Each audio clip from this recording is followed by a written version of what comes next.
लेकिन इंसान की हैसियत से अगर गौर किया जाए, इंसान क्या ये चाहता है कि वो खुदा में तौबा भी करे और बादशाहत को भी हासिल करे, क्योंकि जिन्होंने तौबा की उनको खुदा ने सरबुलंद किया, उनका नाम किया और खुदावंद ने उनको सरेआम भी किया और दिखाया कि ये वो मेरे बेटे हैं जिनको दुनिया ने रद्द किया पर मैंने इनको बहाल किया।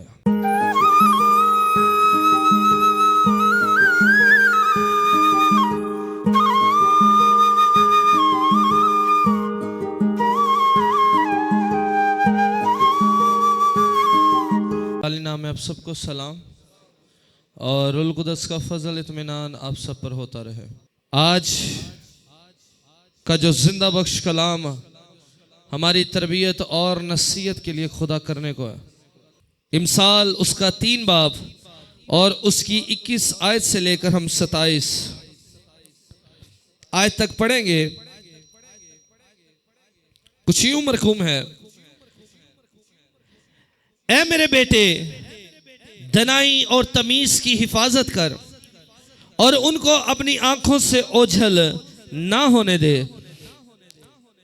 यूं वो तेरी जान की हयात और तेरे गले की जीनत होंगी। तब तू बेखटके अपने रास्ते पर चलेगा और तेरे पांव को ठेस ना लगेगी।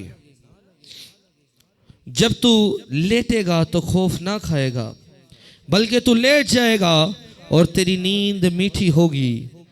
निगाहानी दहशत से खौफ ना खाना और ना शरीरों की हलाकत से जब वो आए, क्योंकि खुदावन तेरा सहारा होगा और तेरे पाँव को फंस जाने से महफूज रखेगा। भलाई के हकदार से उसे दरेग ना करना जब तेरे मुकद्दर में हो। पाक कलाम का पढ़ा, सुना और कबूल किया जाना हम सब के लिए बाइस से बरकत हो। सब बैठे और खुदावंद के कलाम पर गौर करेंगे। अगर हम गौर करें तो खुदावंद शुरू से अपने बंदों के साथ वफादार और कायम रहा, और जिन्होंने इस तरबियत को अपने हाथों, आंखों और अपने लबों पर बांधे रखा है, खुदा ने उनको सरफराज भी किया। ये नहीं है कि इस तालीम को मानने वाला और ना मानने वाला दोनों सेम हो, उनके हालात सेम हो, उनकी जायदाद भी सेम हो, उनका रंग, रूप, लहजा और उनकी सेहत भी सेम हो। ऐसा हरगिज नहीं हो सकता, क्योंकि देखा जाए ये तरबियत जो मुंह के लिए मीठी और पेट के लिए कड़वी है, जब आप इसको लेते और इस नसीहत को अपने ऊपर बांधे रखते हैं तो फिर आपकी रंगो रौनक भी बढ़ती है, आपकी सेहत भी बढ़ती है, आपका कारोबार भी बढ़ता है और आपका खास तौर पर दुनिया में वकार भी बढ़ता है। क्योंकि खुदा जो सरफराज करने पर कादिर है, उसने कहा कि तू मेरे हुक्मों पर अमल करना, मैं तुझे उम्र की दराजी, पीरी और सलामती दूंगा। और उसी हुक्मों में से जो उसका बंदा सुलेमान, जिसकी हिकमत का तोड़ आज तक नहीं है, उसके जोड़ का बंदा आज तक नहीं मिला, चाहे वो दौलत में जोड़ का हो, चाहे वो रूप के जोड़ का हो, और चाहे वो उसकी शोहरत के जोड़ का हो, और चाहे उसकी अकल के जोड़ का हो। ना उसके जैसा कोई आया, मीन्स बादशाह, इंसान। मैं खुदावंद की बात नहीं कर रहा, इंसानों में से बात कर रहा। और मसीह उससे वादा करता है कि ना ही तेरे बाद कोई आवेगा। आज लगा लें आप जिसको दुनिया का सबसे अमीर तरीन समझते हैं, वो भी उसकी दौलत के आस पास भी नहीं है। बहुत करीब भी छड़ दो, वो कितने बहुत ज्यादा दूर है। यानी खुदा ने इतना ज्यादा सौंपा। आज आप में से जो अच्छा फाइनेंस चाहते हैं, इस कलाम को बहुत ध्यान से सुनिएगा। क्या फरमा रहा है? ऐ मेरे बेटे, दनाई और तमीज की हिफाजत कर, उनको अपनी आंखों से ओझल ना होने दे। खुदा दना शख्स को पसंद करता, जो दनाई के साथ चलने वाला हो, जिसका विजडम खुदा की तरफ से बढ़ाया गया हो। आज ये नहीं है कि आपके पास वो विजडम है, नहीं है। आप अक्सर अकार सुनते भी हैं कि जी इंसान 5 सेंस के अकॉर्डिंगली चलता, लेकिन आपको एक ऐसी सेंस देता है जिसका तोड़ ना कोई कर सका और ना ही कोई कर पाया। क्योंकि देखा जाए उस सेंस का नाम ही रूल कुदस है। उस समझबूझ का नाम क्या है? रूल कुदस। और जिसमें वो होता है वो दना और दनाई से चलने वाला भी होता है, लेकिन उसको भी हासिल करने के लिए आपको दनाई और तहमीज की क्या करनी पड़ती है? हिफाजत करनी पड़ती है। अब देखा जाए हम अपने विजडम को किस तरह जाया कर जाते हैं। ऐसे लोगों के साथ बैठकर जिनके नवाले ही बदकारी के नवाले कहलाते हैं, जिनको बुराई किए बगैर रोटी हजम नहीं होती, और जिनके बारे में इमसाल 4 बाप बड़ा खूब बयान करता कि वो बदकारी को पसंद करते हैं। वो बदकार होना और बदकारियों में रहना अच्छा समझते हैं, क्योंकि उनकी जिंदगियां दनाई और तमीज से दूर होती हैं। वो शरारत के लुक़्मे लेते हैं, इवन खुदावंद बूर की किताब में। अब देखा जाए सुलेमान भी हिकमत वाला और शोहरत पाने वाला, और उसका बाप दाऊद, जिसको खुदा ने उसकी तज़ीम और उसकी दनाई के एवज चुना, उसकी तलीम के जो आगाज का ज़बूर है, उसकी पहली लाइन है मुबारक है वो शख्स केड़ा जो शरीरों की सलाह पर नहीं चलता, यानी कि वो खुदा की सलाह लेना और खुदा के सलाहकार बनाना पसंद करता। वो दनाओं के बीच में बैठना और तमीज वालों के साथ उठना पसंद करता। अब देखा जाए कि जब आपके ओहदों में आप एक आला ओहदा के होते हैं, तो फिर आप जिनको माशरा जिल्लत की नजर से देखता है, आप उनके पास बैठना भी पसंद नहीं करते। क्यों? क्योंकि आपका एक ओहदा और रुतबे को आप एक मेयार पर कायम करना चाहते हैं, और जब आपके ऊपर एक बड़ा नाम हो, या वो उस्ताद का नाम हो या बाप का नाम हो, तो फिर आपको ज्यादा संभल कर चलने की जरूरत होती है। और उसी तरह स्पिरिचुअल रीम्स में और स्पिरिचुअल वॉर्स में आपको इसलिए उन पैरों को जो पताली की तरफ जाते हैं रोकना और कायम करते हुए दनाई के रस्तों पर कायम करना होता है, क्योंकि आप पर भी एक बड़ा नाम है जिसका नाम खुदावंद यीशु अल मसीह है। क्योंकि आप उसके पैरोकार हो। क्या लिखा है कि वो जब जलाया गया तो वो पैलोठे का इख्तियार ले गया, वो पैलोठा हो गया। अब जो हम हैं, हम उसके बाद के हैं। हम भी उस खुदा के ही औलाद हैं जिसकी मसीह बना, क्योंकि उसने हमें उस फर्जंद होने का हक बख्श दिया जिसको पाने के लिए नबी भी मुंतजिर थे। नबी भी चाहते थे कि वो खुदा के फर्जंद कहलाएं, क्योंकि देखा जाए अब मुकाशवा की किताब और फरिश्ताज़ाद, समटाइम्स हम कोई मासूम सा पर्सन देखते हैं ना, जिसका चेहरा बहुत रौनक से भरा हो और उसके काम बड़े शरीफ हों, तो हम कहते हैं ये फरिश्ताज़ाद शख्स है। ऐसे ही है ना, यानी कि हम उसको फरिश्ते के साथ शबीह देते हैं। लेकिन जब हम खुदावंद में होते हैं तो फिर हमारी शबी फरिश्ते की नहीं होती, हम खुद एक फरिश्ता होते हैं जो खुदावंद की खिदमत में दिन रात तैयार रहते हैं, जो अपनी धनाई और तमीज की क्या रखते हैं, हिफाजत रखते हैं। जो एलिया था वो अपनी धनाई और तज़ीम की हिफाजत करने वाला था। आप हनूक को जानते हैं?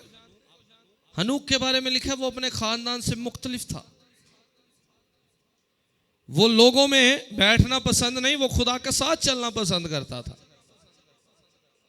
वो अपनी तहजीब को कायम रखता और अपने आप को खुदा में मुस्तिद रखता था। आज अगर हम गौर करें तो इंसान घाटे के सौदे करना पसंद करता है, पर उस इलाही जात से हासिल करना पसंद नहीं करता जिसने कहा कि तू मांग ना चुकाओ अगर मैं तुझे दे दूंगा। अपने दिल की ख्वाहिशों को पूरा करने वाला भी एक घाटे का सौदा ही है। तमीज के बारे में खुदा ने क्यों कहा कि तू अपनी तमीज की हिफाजत कर? क्योंकि देखा जाए मायूसी और गुस्से में 90% गुनाह होते हैं। किन में? मायूसी और गुस्से में। मुझे मेरे वालिदैन पर गुस्सा है, मैं बाहर प्यार ढूंढूं, और वो ढूंढ लिया, उसको पा लिया, लेकिन आखिरकार शैतान के शिकार हुआ और कल को लानत आ गई। मेरे पुराने मैनू अज कुटिया, मैं आज शराब पीवांगा। वो थोड़ी सी शराब आपकी तमीज को दाग लगा देती है और फिर आप भी उन जानवरों के साथ लेटे होते हैं जिनको लोग पत्थर मारकर भगाते हैं। अक्सर कार आप देखते हैं कि नशे में धुत पर्सन नालियों में गिरा होता है, कचरे पर पड़ा होता है, यहां उसको मार भी पड़ जाती है। क्यों? क्योंकि वो अपनी तज़ीम की हिफाजत नहीं कर पा रहा। उसने अपनी इज्जत को बेच डाला है। जिस तरह यहूदा ने उस्ताद बेचा, उसने तो उस्ताद बेचा, लेकिन आप उसको बेच रहे हैं जिसने आपको ये वकार बेचा। माजरत के साथ, जिसने आपको ये वकार दिया, बेचा नहीं, आप खरीदे हुए हैं। आपको उसने खरीदा है, बल्कि आपको कुछ बेचा नहीं है उसने। कैसी गल है? पुराने दौर से सगो गुलाम खरीदा जाता ही तो उन्हें रगड़ वाले निकलते सन, लेकिन आज जिसने हमें खरीदा बस बेटे बनाने के लिए, आज आप उसकी ही इज्जत को नीलाम कर रहे हैं और फिर कहते हैं जी असी रब वाले। धमकी भी यही लाते जी असी रब वाले हैं। वो तो धमकी इन्हां दी सुनने वाली हुंदी है। तेनों नहीं पता मैं खिदमतकार हाँ, लेकिन बाबा तालब सही लिखदा है कि तेरी गल वे कि तू में बाबा कसबी जो बिक जाता है, जो अपना आप बेच देता, जो मुंह से तो खुदावंद खुदा कह रहा है पर दिल उसका खुदा से दूर ही है। आज भी आप अपने नाम के साथ मसीह लगा रहे हैं और मसीह जैसा आपका वकार नहीं है, आपके काम नहीं है, तो फिर याद रखें आपने अपनी तज़ीम की हिफाजत भी नहीं की और बल्कि आपने अपनी दवनाई को भी बेच दिया और अपनी तमीज को भी नीलाम, जिसके इवज आपके घर में नढालियां, परेशानियां, भूख नाचती है, तंगी है और सबसे बढ़कर आप में ना इत्तफाकियां भी हैं। बाइबल फरमाती है खुदा किसी को आजमाता नहीं है, क्योंकि खुदा अगर किसी को आजमाए तो कोई भी नहीं है जो आजमाइश पर पूरा उतर सके। ये इंसान अपनी ख्वाहिशों में खुद दसता है और फिर आजमाइशों पर पड़ता है। मेरी आज सुबह ही किसी से बात हो रही थी, कहता बाबूजी आप पुठे कामां च फसदे रहंदे ने ते बाद जो कहंदे ने रब सानू पता नहीं की बनया साडे नाल। क्योंकि आप जब तक अपनी तज़ीम और अपनी दनाई के हिफाजत करने वाले ना हुए, आपने उनको अपनी आंखों पर ना बांधा, तब तक आप खुदावंद में कामिल ना होंगे। और जब आप कामिल ना होंगे तो आप दौड़ में फतह याब ना होंगे, तो फिर याद रखें आप नजात याफ्ता भी ना होंगे।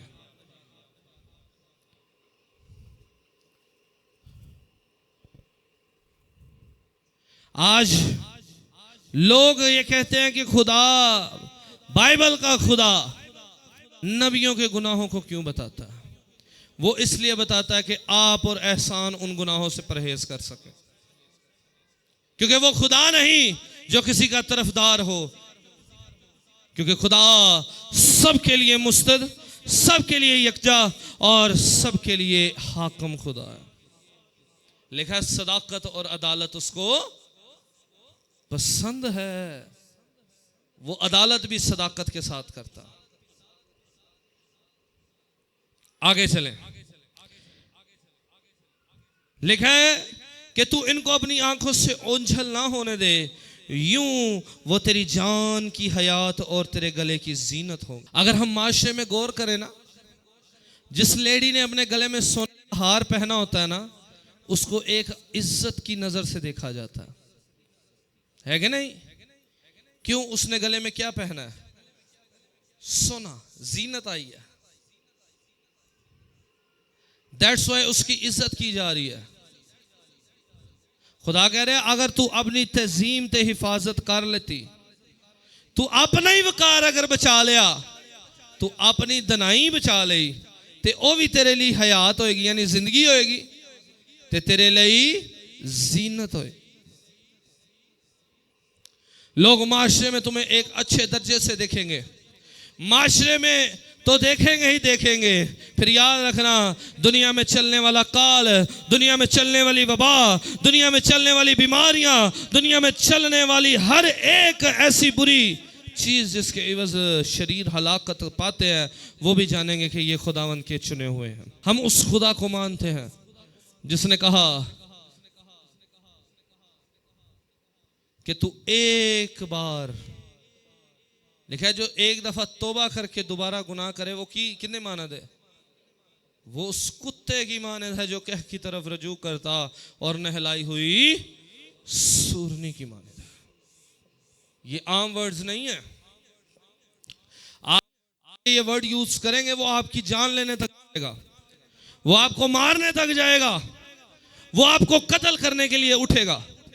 लेकिन खुदा कहता है कि तू अगर तौबा करके फिर ये चीजें करे, तू अपनी दनाई को फिर नीलाम करे और तू अपनी तमीज को फिर बेचे, तो फिर तू उस कुत्ते की मानद है जिसने कह की और उसको फिर निगला। आज के दौर में अगर ऐसा मसीही हमारा चाल चलन, हमारा काम, हमारे नाम भी मसीह जैसे ना हुए, तो फिर हम ये कह सकते हैं कि आपको मसीही कहलाने का भी कोई हक नहीं। देखा जाए, जहाजी अब उस्ताद के साथ खिदमतकार शख्स था, वो आम शख्स नहीं था। आज लोग कहते हैं जहाजी का कोड तो याद रखते हैं, पर जहाजी की खिदमत को याद नहीं किया जाता। जहाजी खिदमतकार शख्स था, इवन इतना खिदमतकार के लगा लो कि जहां उसका उस्ताद वहां जहाजी बिल्कुल मिलेगा। क्योंकि जब हम अलीशा के बारे में पढ़ते तो हमें जहाजी का जिक्र साथ साथ मिलता है और बारहा मिलता है कि वो अलीशा के साथ ही मौजूद होता था। जहां मौजा दिखाया अलीशा ने वहां जहाजी साथ, जहां काम किया ने वहां जहाजी साथ, और जहां भी अलीशा ने कोई ना कोई काम करके दिखाया वहां जहाजी ने काम किया। अब गौर की बात क्या है? जहाजी कोई आम शख्स नहीं था, दीनदार था। जहाजी भी खुदा परस्त था। इवन अपने उस्ताद के साथ बैठकर दुआ करने वाला भी होगा। खुदा को बहुत गौर से जब देखा जाए, अलीशा के साथ खुदा हम कलाम होता होगा तो खुदा का बंदा अलीशा जहाजी को भी बताता होगा कि खुदा ने आज मुझसे ये बात की, खुदा ने मुझे ये बताया और ये कहा और मैं इसको मानूंगा और फिर मैं बरकत को पाऊंगा। और इवन जहाजी तब से अपने उस्ताद, जहाजी तब से अलीशा के साथ था जब से अलीशा उस्ताद के साथ। जहाजी अलीशा के साथ तब से था जब से अलीशा एलिया के साथ था। यानी जहाजी बहुत गौर से जानता था कि किस तरह एलिया ने अलीशा को बरकत दिया। जिस तरह आप में से कई जानते हैं बाबू तारिक से किस तरह एहसान तारिक को बरकत मिली है।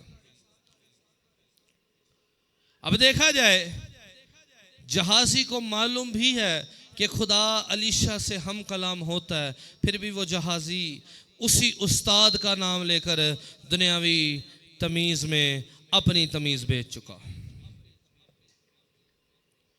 उसने दौलत पाने के चक्कर में उसने ना अपनी तज़हीम की हिफाजत की, ना तमीज की हिफाजत की, और ना ही अपनी दनाई की। आज के दौर में भी लोग अपनी दनाई और तमीज की हिफाजत नहीं करते। उसका उस्ताद कहता है कि जहाजी जिदो तू नुमान को लो पैसे ले रहे सा कि मेरा रूह तेरे नाल नहीं सी।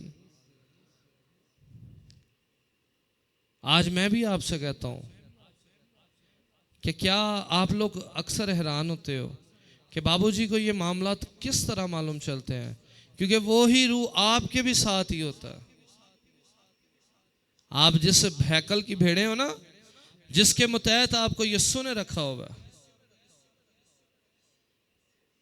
ठीक है, आपके चरवाहा, आपके पेशवा के, तो उस पेशवा के रूह, क्योंकि उसको वो रूह मिली है इनाम में, तो वो उसकी रूह है, वो भी आपके साथ होती है जब आप कहीं ना कहीं कोई ना कोई गलती कर रहे होते हैं। मैं आपको उस दिन मैं बच्चों को बता रहा था लिटरली कि उस्ताद अपने शिगिर्द पर बड़ी खूबसूरती से नज़र रखता है, क्योंकि वो चाहता है कि उसका शिगिर्द दनाई और तज़ीम की हिफाजत रखे। मैं ये बता रहा था कि जिस दिन बाइबल नहीं पढ़ी होंदी सी ना, उस दिन ही बाबूजी पूछते सन, हाँ पुत्र बाइबल पढ़ी हो ना? उस तो एक दिन पीछे ना, उस तो एक दिन बाद, जिस दिन ये काम होता था उसी दिन। और ये नहीं कि वो दिन गुजरने के बाद, अगर सुबह की बाइबल छूटी तो दोपहर में पूछ लिया, ताकि वो दिन का कोटा जो है ना वो पूरा कर दिया जाए। लेकिन आज का मसीही अपनी दनाई को क्यों भूल जाता है? क्योंकि खुदा का कलाम ही दनाई है। सभी ऊंची कहेंगे, खुदा का कलाम क्या है? और खुदा का कलाम ही तमीज के पिलर्स भी है। अगर आपके अंदर तमीज है तो वो भी इसकी बदौलत है। आपके अंदर दनाई है तो वो भी कलाम पाक के बदौलत है। इसके बगैर आप कुछ भी नहीं। समझ लें, इसके साथ आप करोड़ों और लाख, और इसके बगैर आप कख। खुदा कह रहे अगर तू इन्हीं हिफाजत कर चुकिया तो तेनू हया ते जीनत मिलेगी। अब देखा जाए, जब हम गौर करें,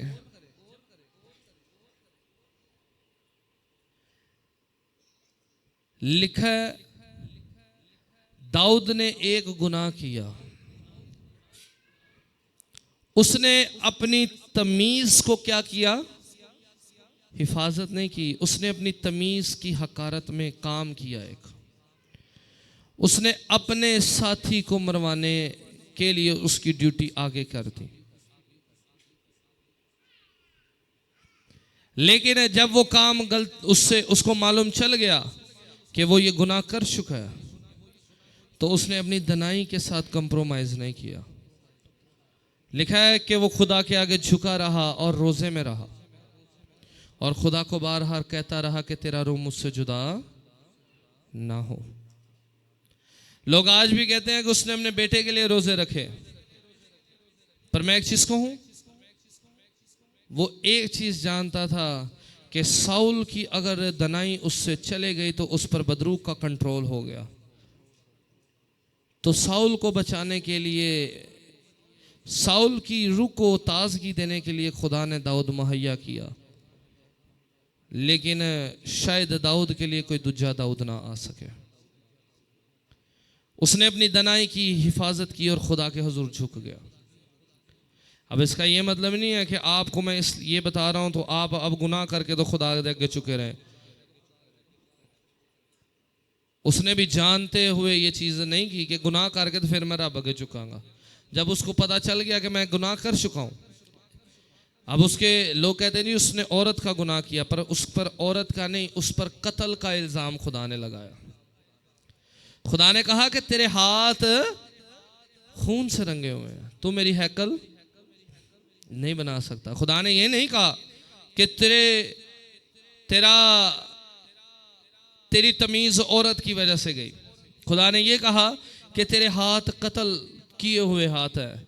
क्योंकि मैं कल भी किसी को बता रहा था कि मारन आलो मरवान वाला ज्यादा मुजरम ठहरता।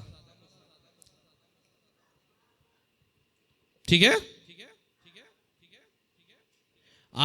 इसका एक और वे भी है कि अगर आप बुतप्रस्त हो तो आप पीरों को पैसे देकर किसी पर काला जादू करवा रहे हो और कह रहे हैं मैंने तो नहीं ना किया, तो आप उस जादूगर से भी ज़्यादा, क्योंकि खुदावंद का कलाम कहता है और उन कुत्तों हरामकारों को सज़ा आग और क्या होगी, गंधक से जलने वाली आग। क्योंकि आप पैसे तो दे रहे हो, आप अपनी दनाई और तमीज़ बेच दी, दोनों कर आए हो। वहां आपने वहां एक काम नहीं किया, आप दोनों करके आए हो।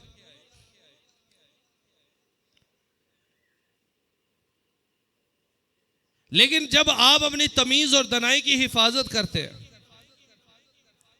क्योंकि सुलेमान चाहे हिकमत में बहुत ज्यादा था, लेकिन वो खुद तरबियत यहां कर रहा है, लेकिन वो भी अपनी दनाई और तमीज की हिफाजत ना कर पाया और अपनी बीवियों के पीछे बुत परस्त हो गया। तो खुदा ने उसकी हुकूमत को उससे छीन लिया।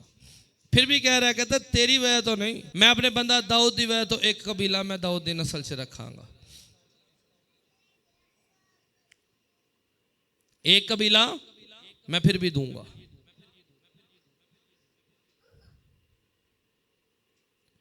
लेकिन जब हम गौर करते हैं हनूक और एलिया की जिंदगी को, कि वो अपनी पूरी जिंदगी में अपनी इज्जत तज़ीम और खुदा के कलाम और खुदा की दनाई के हिफाजत करने वाले और कभी कंप्रोमाइज़ ना करने वाले थे, तो क्या खुदा ने उनको दुनिया पर रहने दिया?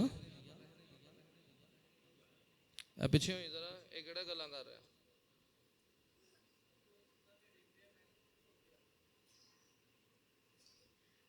ਜਿਹੜਾ ਡਿੱਗ ਪਿਆ ਉਹ ਡਿੱਗ ਪਿਆ, ਉਹਨੂੰ ਬਚਾਉਣ ਦੇ ਚੱਕਰਾਂ 'ਚ ਆਪ ਨਾ ਡਿੱਗ ਪੈਣਾ।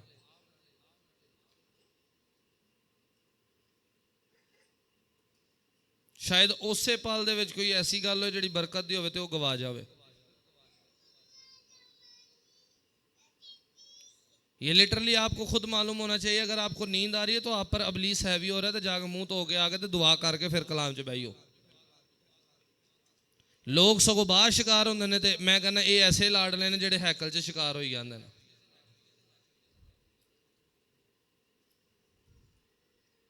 देखा जाए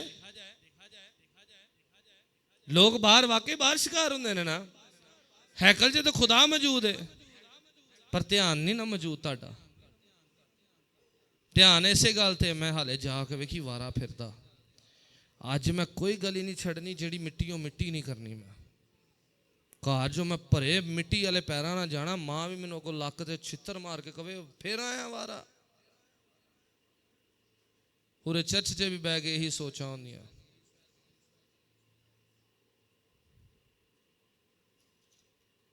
ब्रदर एंड सिस्टर्स ध्यान ना, लक बड़ा भैड़ा दूरा हो रहा जे। मैं बहुत केसिस वेख रहा वहां, गैर कौमां तो ज्यादा जिन्हों ने अपने नाल मसीह लाया वो ज्यादा फसे पे जे। मैं मसीह नाल लाया क्यों क्या है? क्योंकि मसीही है तो नहीं ने, पर नाल ला के फिर रहे हैं।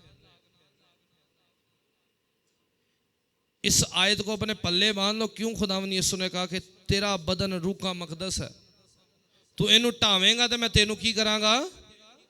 बर्बादी का मतलब मालूम है? तबाह बर्बाद का मतलब मालूम है? फिनिश्ड। पल्ले कख भी नहीं, कर्जेदार लाख दे लाख।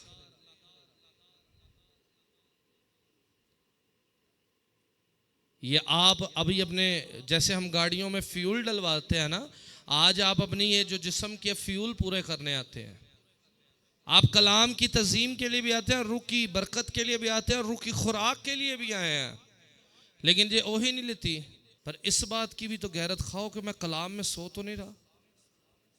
ये भी एक हिसाब की अपनी दनाई को वेस्ट करना और उसकी हिफाजत नहीं आप कर रहे।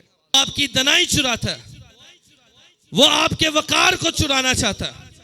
वो आपका वो जो नाम मसीह ने अपने करीब रखा है, वो जो नाम बर्रे की किताब में लिखा जाना है, उसको मिटाने के चक्रों में और उसको छुपाने के चक्रों में भी है। लेकिन अगर हम मसीही होते हुए अपना नाम उस बर्रे की किताबे हयात में ना लिखवा पाए तो फिर याद रखना हयात जिंदगी के वारिस भी नहीं कहलाएंगे। क्योंकि जब हमारी दनाई, हमारी उस तमीज की हिफाजत नहीं हुई, तब हमारी जिंदगियां घाटे के सौदों में रहेंगी। फिर हम भी घाटों में, हमारी नस्लें भी घाटों में, और उनकी आने वाली नस्लें भी घाटे में। लेकिन जब हमारी तरफ ही जिंदा खुदावंद खुदा है, आज आप इस चीज का खौफ रख रहे हो, आप कहते हो जी मुझ पर वो ये इल्म कर रहा है, तो मैं याद करवा दूं, आप एक अच्छे मसीही नहीं हो, आप एक दना मसीही नहीं हो।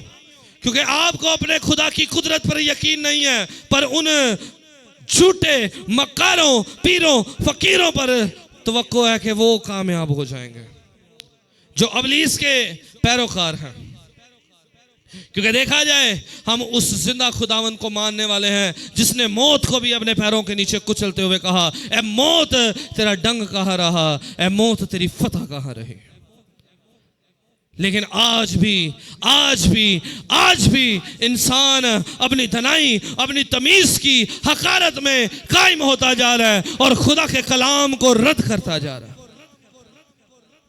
आज भी अगर हम गौर करें, हमें मोबाइल पर स्क्रॉलिंग का मजा आ रहा है, लेकिन बाइबल को जब भी खोला है, पाजी नींद आ गई सी। हमें इस चीज का मजा तो आ रहा है, मैं अपने दोस्तों के सामने बैठता हूं, बड़े मजाकिया,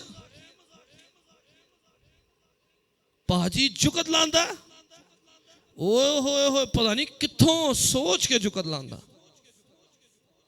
उन जुकतों के इवज, उन मजाकों के इवज दनाई कहती है, जो हंसते हैं एक वक्त आएगा मैं उन पर हंसूंगी, और वो वक्त काबिले गौर का तो नहीं होगा, लेकिन इंसानी तबाही का जरूर होगा। जिस तरह अब यहां खुदा वादा कर रहा है कि वो तेरी जान की हयात और तेरे गले की जीनत है, तब तू बेखटके अपने रास्ते पर चलेगा, तेरे पांव को ठेस ना लगेगी। ये तब हो सकता है जब हम खुदा में दनाई से चलने वाले बने, जब हमारे हालात, जब हमारी सोचें, जब हमारे दिल, हमारा वकार खुदा में मुस्तैद कायम रहने वाला हो। लेकिन ये तब नहीं हो सकता जब हम खुद गुनाहगार हो ते लोगों को कह रहे हैं, भाजी गुनाह ना करिया करो, पहले आप तो छड़ ला, फिर कहना जी साडे नहीं ज्यादतियां क्यों ने, क्योंकि तुसी अपने ना ज्यादती कराने वाले काम आप करते पे हो। खुदावंद भी कहता है, जे शरारत करके मुक्के खादे ते उनदा कोई अजर नहीं जे। मैं उन्होंने मजाक किया ही, उन्हें मैंने चपेड़ मारी, इंज अगों दसदे होंदे जी मैं बड़ा वोट दिता उन्हें, भाजी उन्हें चपेड़ मारी, मेरी तो जबड़ा हिल गया। ना तू मजाक करदा, ना तेरी दनाई ते तेरी तमीज रुसवा हुंदी।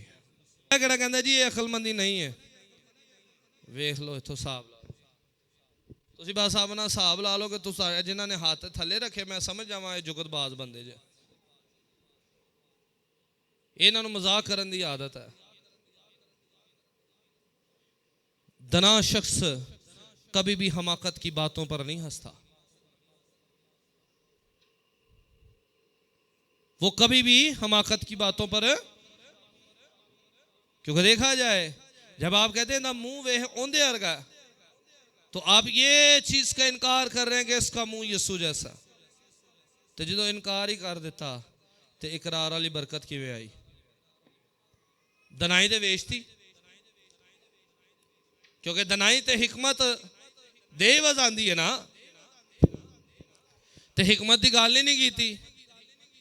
जिन्होंने अपनी दनाई को बेचा नहीं और अपनी दनाई और तमीज की क्या किया, हिफाजत किया। खुदा ने उनको कहा कि ये तेरे हयाती होगी, ये तेरे गले की जीनत होगी, और तू बेखटके अपने रास्ते पर चलेगा, तेरे पाँव को ठेस ना लगेगी। जब तू लेटेगा तो खौफ, ये भी खौफ नहीं होगा भाजी किराएदार बुआ खड़काएगा, ये भी खौफ नहीं होगा जी मैनू जॉब तो सुबह काट देंगे, ये भी खौफ नहीं होगा हाय बाहर कुत्ते भौंकने की आवाज आंदी कोई वाइशा फिर रही, ये भी खौफ नहीं होगा जी इस पैरियां तो मेरे से कोई कर रहा होना। क्योंकि खुदा कह रहा है तू लेटेगा और खौफ ना खाएगा, बल्कि तू लेट जाएगा और तेरी नींद मीठी होगी। मीठी नींद खुदा की तरफ से इनाम है, मीठी नींद खुदा की तरफ से अजर है, मीठी नींद खुदावंद की तरफ से एक इनाम है। वो उनको मिलता है जिन्होंने अपनी दनाई और तमीज की हिफाजत की थी। और मीठी नींद का यह भी मतलब नहीं है 16 घंटे सोना। हाँ, अपने माँ प्यो नूं या अपने बंदियां नूं कहो लै तुसीं सुबह सुबह ठा दिंदे हो, बाबू जी तो कहंदे मिठी नींद रब वल्लों तोहफा। जिन्नी दरकार है उन्नी मिठी नींद तोहफा, हद तो ज्यादा नींद फिर बर्बादी भी है। क्योंकि खुदा का कलाम ही कहता है जो ज्यादा सोना चीथड़े पे ला देता, पाटे कपड़े, ये भी दनाई की गल अपने पल्ले वाल लेना। खुदा कहता बहुता सोना की पवा दिंदा, पाटे कपड़े पवा दिंदा। जे पापा सुबह टाइम ना उठता तो टाइम ना उठया करो, इवें ना क्या करो पापा सुबह सुबह दुआ करके ठा दिंदा। चंगा करदा कि अलार्म लगा जे तुहाडा घर दा।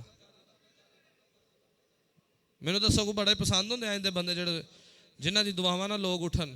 जागदे होए तुसीं खुदा दे अल्फाजी नाम सुन रहे हो।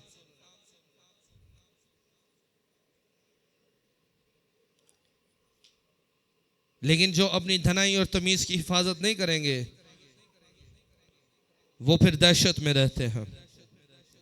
क्योंकि जिन्होंने हिफाजत की, लिखा निगाह हानि दहशत से खौफ ना खाना और ना शरीरों की हलाकत से जब वो आए, क्योंकि खुदावंद तेरा सहारा होगा और तेरे पाँव को फंस जाने से। जब हम अपनी दनाई और तमीज को महफूज रखेंगे तो आपका सहारा कौन होगा? आपका सहारा खुदावंद यीशु होगा। और जिनका सहारा खुदावंद यीशु होता है, जिनका पालनहारा खुदावंद यीशु होता है, जिनको बढ़ाने वाला खुदावंद यीशु होता है, जिनकी निगहबानी करने वाला खुदावंद यीशु होता है, ना वो तंगी से डरते हैं, ना वो हालातों से घबराते हैं, क्योंकि उनके हालात बदले होते हैं, क्योंकि हालात बदल जाते हैं यीशु के आने से। ये खुदावंद का कलाम हमें आज फरमा रहा है कि जब हम अपनी दनाई अपनी तमीज की हिफाजत करेंगे तो फिर खुदावंद हमारा सहारा, हमारा निगहबान, हमारा पालने वाला और हमारी हिफाजत करने वाला होगा। हालेलुया। और लिखा है भलाई के हकदार से उसे दरेग ना करना, लेकिन जेड़ा भलाई दा हकदार होवे खुदा कहना फिर बस ओंदे ना भलाई करनी। ये ना होवे नशाई कहे मैं नशा करना ते लियाओ, पूड़ी लियानी ते 2 पैसे, ये भलाई नहीं होंदा भी बेड़ा करके ते अपने पैसों का भी जाड़ा जे। ठीक है,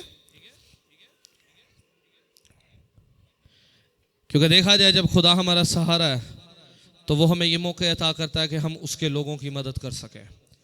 लेकिन जो मदद के हकदार हैं, आप भी उनकी मदद करें ताकि आपकी ज़िंदगी, अब ये भी नहीं है कि आप पर कोई चौंक में मांग रहा है, आपसे कोई बाहर मांग रहा है, जब आपको मालूम ही नहीं है कि वो नशा करता है कि नहीं, तो तब आपसे मांगे तो आपने उसको देना है। तो उसका अगर खाना हो जाए तो वो आपके लिए दुआ लाजमी करेगा, क्योंकि आप उसके बारे में नहीं जानते, उसके बारे में खुदा जानता है।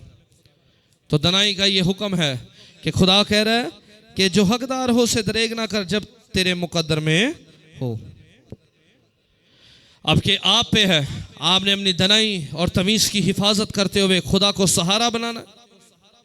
आपने अपनी दनाई और तमीज़ की हकारत करते हुए खुदा को अपना दुश्मन बनाना। ये भी आप पे डिपेंड है। खुदा तो चाहता है कि हर शरीर की भी हलाकत तक नौबत ना जाए। वो यही चाहता है कि शरीर भी तौबा करे और खुदा की बादशाहत में दाखिल हो। लेकिन इंसान की हैसियत से अगर गौर किया जाए, इंसान क्या ये चाहता है कि वो खुदा में तौबा भी करे और बादशाहत को भी हासिल करे, क्योंकि जिन्होंने तौबा की उनको खुदा ने सरबुलंद किया, उनका नाम किया और खुदावंद ने उनको सरेआम भी किया और दिखाया कि ये वो मेरे बेटे हैं जिनको दुनिया ने रद्द किया पर मैंने इनको बहाल किया। हालेलुया। अब ये आप पे है कि आप अपनी दनाई तमीज़ की आस से हिफाजत करते हैं। क्या आप अपनी दनाई की हकारत कर रहे हैं? और अगर आप में से कोई ऐसा है जिसने अपनी दनाई और तमीज़ की हकारत कर दी है, तो अभी भी ये मौका है कि अपनी दनाई और तमीज़ की हिफाजत की तरफ नज़र करो, ताकि तुम्हारी जानें, ताकि तुम्हारी जिंदगियां, ताकि तुम्हारी हयाती खुदावंद में बढ़े और तुम्हारे गले की जीनत बढ़े। खुदावंद तुम्हारा सहारा हो, खुदावंद तुम्हारा पालनहारा हो, वो तुम्हें रास्तों पर चलाएगा और फिर तुम भी कहोगे खुदावंद मेरा चुप है, मुझे कमी, क्योंकि वो फिर आपको हरी हरी चरागाहों पर भी बिठाएगा, आपको वो राहत के चश्मों के पास भी ले जाएगा, वो आपकी जहान को बहाल भी करेगा। फिर चाहे मौत हो, चाहे मौत की वादियां भी हों, आपका गुजर होगा, आप खौफ नहीं खाएंगे, क्योंकि यीशु आपके साथ होगा। सो पाक कलाम का पढ़ा, सुना और कबूल किया जाना हम सब के लिए बायस बरकत और मेरे बाप के लिए जलाल का सबब बने। पाक कलाम का पढ़ा, सुना जाना और कबूल किया जाना हम सब के लिए बायस बरकत होता जाए, मसीह खुदावनी यीशु के वसीला से, आमीन।